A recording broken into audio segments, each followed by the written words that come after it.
وحدہ والصلاة والسلام علی من لا نبی بعدہ اما بعد فاعوذ باللہ من الشیطان الرجیم بسم اللہ الرحمن الرحیم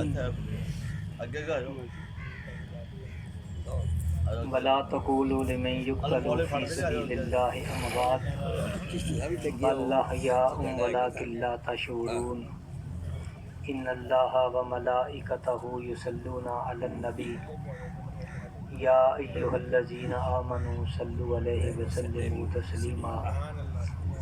جو حضرات سرکار کی بارگاہ میں درود و سلام پیش کرنا چاہیں بلند آواز سے کریں.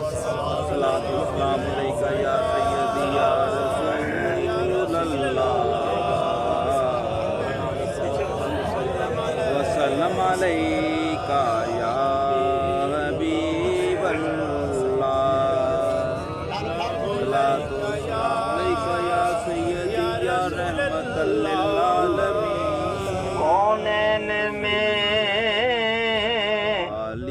بلند ہے رتبہ حسین کا، کونین میں رتبہ ہے حسین کا.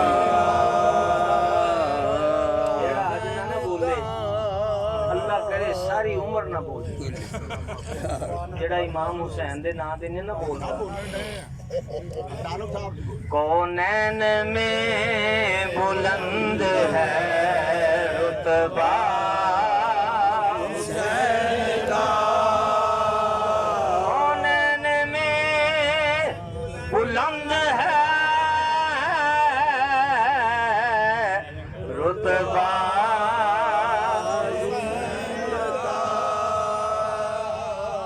فرش زمین سے عرش تک شہلا، فرش زمین سے عرش تک شہلا.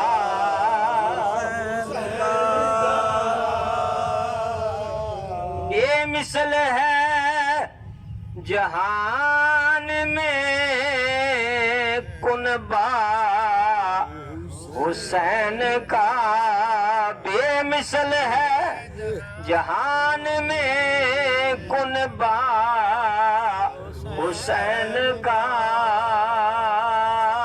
کیوں کہ سلطان تو جہان ہے نانا حسین، سلطان دو جہان ہے نانا.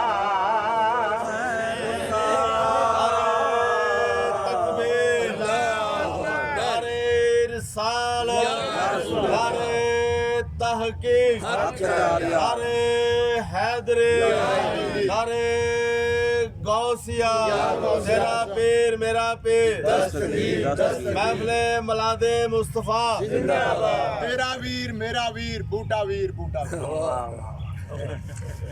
حضرات گرامی، آج 14 اگست ہے اور جو میں نے آیہ کریمہ پڑھی ہے اس میں اللہ فرماتا ہے کہ جو شہید ہیں وہ زندہ ہیں. شہید زندہ ہے، شہید زندہ ہے. لیکن فرمایا کہ تم ان کی زندگی کو سمجھ نہیں سکتے، بے شک تمہیں شعور نہیں ہے. یہ آیہ کریمہ میں نے شاید بتایا تھا کہ یہ شہدائے بدر کے بارے میں نازل ہوئی. بے شک یہ شہدائے بدر کے بارے میں نازل ہوئی جب 14 صحابہ پہلی جنگ میں شہید ہوئے، جنہوں نے گردنیں کٹائیں. تو کسی نے کہا فلاں مر گیا، کسی نے کہا فلاں مر گیا. تو اللہ نے فرمایا ایسا نہ کہو، جو میری راہ میں مارے گئے ہیں ان کو مردہ نہ کہو، وہ سارے زندہ ہیں، سارے زندہ ہیں. یہ بدر کے شہداء کے بارے میں نازل ہوئی. اور پھر وَلَا تَحْسَبَنَّ الَّذِينَ قُتِلُوا فِي سَبِيلِ اللَّهِ أَمْوَاتٌ، یہ شہدائے احد کے بارے میں نازل ہوئی. سبحان اللہ سبحان اللہ. لیکن بدقسمتی ہماری یہ ہے کہ ہم نے کبھی شہدائے بدر کو یاد نہیں کیا. آپ کو پتا ہے کہ بدر کی جنگ کس مہینے میں ہوئی تھی؟ نہیں پتا. تو 2 ہجری اور 17 رمضان المبارک. پھر یہ جنگ احد شوال میں ہوئی. یہ وہ جنگیں ہیں جو سرکار دو عالم صلی اللہ علیہ وسلم نے خالصتاً کفر کے ساتھ لڑی. بے شک. اور یہ وجہ ہے کہ ہم نے کبھی یاد ہی نہیں کیا.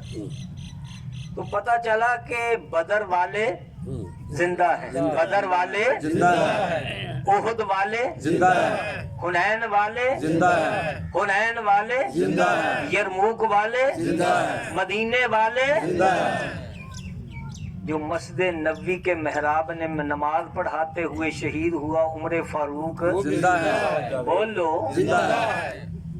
تو جو مدینہ المنورہ میں اپنے مکان میں امام حسین نے کربلا میں جان دی، اور جس عثمان غنی نے اپنے گھر کو کربلا بنایا، وہ عثمان غنی بھی زندہ ہے. زندہ ہے.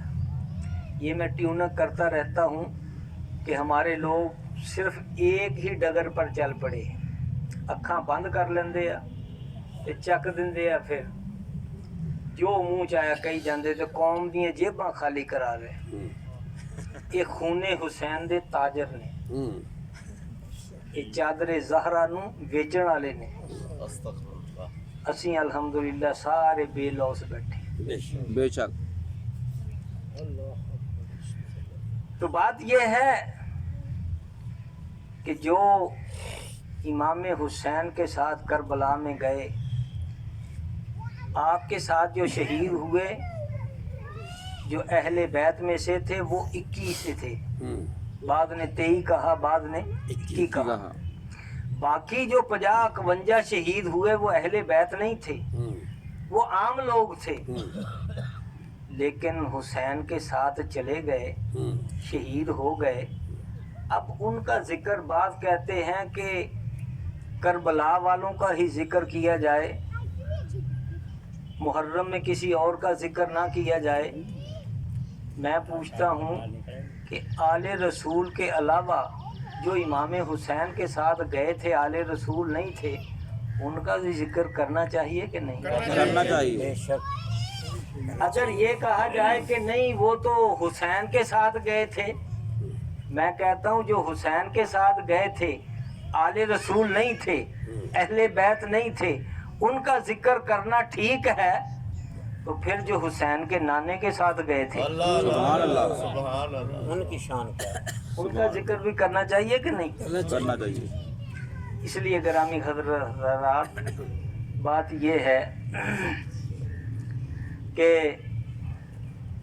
14 اگست 1947 یہ بہت بڑی تحریک چلی، جس میں 1-2 نہیں، ہزاروں نہیں، لاکھوں کی تعداد میں لوگوں نے جانوں کا نذرانہ پیش کیا.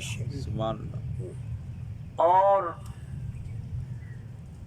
بہنوں بیٹیوں کی عصمتوں کو پامال کیا گیا، لوٹا گیا. اور آج بھی شاید ہماری بیٹیاں نانی اور دادی بنی ہوئی ہیں ہندوستان کے ہندوؤں کے گھروں. یہ بہت بڑا سانحہ تھا، بہت دل خراش منظر تھا. تحریک چلی، اور جو پاکستان میں شہید ہوئے تو شہدائے پاکستان بھی سارے زندہ ہیں، زندہ ہے، سارے زندہ ہے. زندہ ہیں.